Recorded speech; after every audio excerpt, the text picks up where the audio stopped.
দর্শক, ছাদ বাগান থেকে এখন আমি বেগুন ছিঁড়ব। ছাদ বাগান আমি একটা টবেতে এই টবটাতে আমি ড্রাগন গাছ লাগাইছি এবং ড্রাগন গাছের পাশাপাশি একটা বেগুন চারা লাগিয়েছিলাম। সেই বেগুন চারায় প্রচুর পরিমাণে বেগুন ধরছে। প্রায় এক সপ্তাহ আগেও আমি এই গাছটা থেকে প্রায় 2 কেজি বেগুন হারভেস্ট করেছিলাম। মাত্র এক সপ্তাহ আগে 2 কেজির মতো।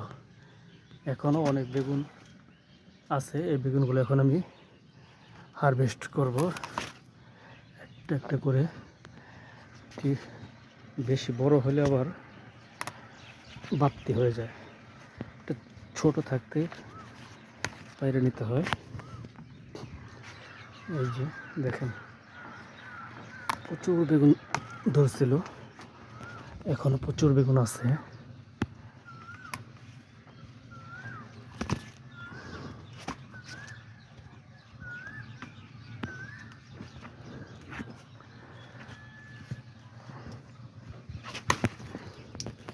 এই যে আরো অনেক আছে। এই যে দেখেন, ছোট্ট একটা গাছ, মাত্র একটা গাছ। একটা টবে ড্রাগনের চারা লাগাইছি, সে ড্রাগনের চারার পাশাপাশি একটা বেগুন চারা লাগাইছিলাম। সেই বেগুন চারায় দেখেন কত বেগুন ধরছে, মাশাআল্লাহ। গত এক সপ্তাহ হয় নাই, এক সপ্তাহ আগে আমি এই গাছটা থেকে প্রায় 2 কেজির মতো বেগুন নিয়েছিলাম। এখনও প্রায় 1 কেজির মতো বেগুন হবে। আমি আপনাদের পরে দেখাবো যে কতটুকু হইল বেগুন। আরও অনেকগুলো আছে। এই যে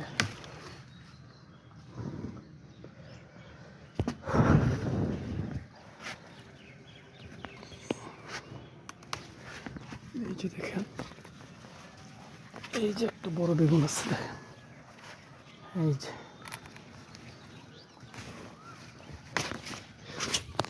যে দেখেন, আরো অনেক আছে বেগুন। আমি দেখাচ্ছি আপনাদের আরো। এটাতেও কিছু বেগুন আছে, না ছেলে এগুলো বাড়তি হয়ে যাবে। এই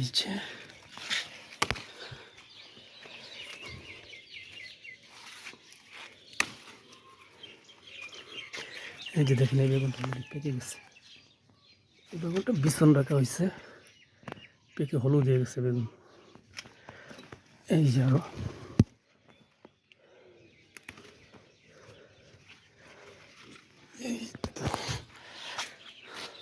এই যে দেখেন, বলছিলাম না 1 কেজি বেগুন হবে, 1 কেজির বেশি হয়েছে বেগুন।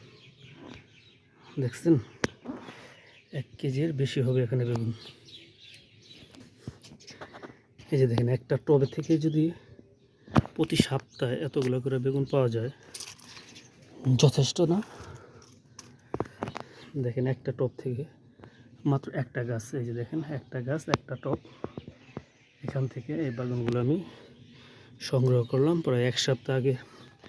আরও 2 কেজি বাগুন আমি হারভেস্ট করছি। এখন প্রায় এখানে 1.5 কেজির হয়ে যাবে, 1.5 কেজির মতো। আরও ফুল আছে এবং ছোট ছোট বেগুন আছে, এগুলো আর 1 সপ্তাহ 15 দিন পর উত্তোলন করা যাবে।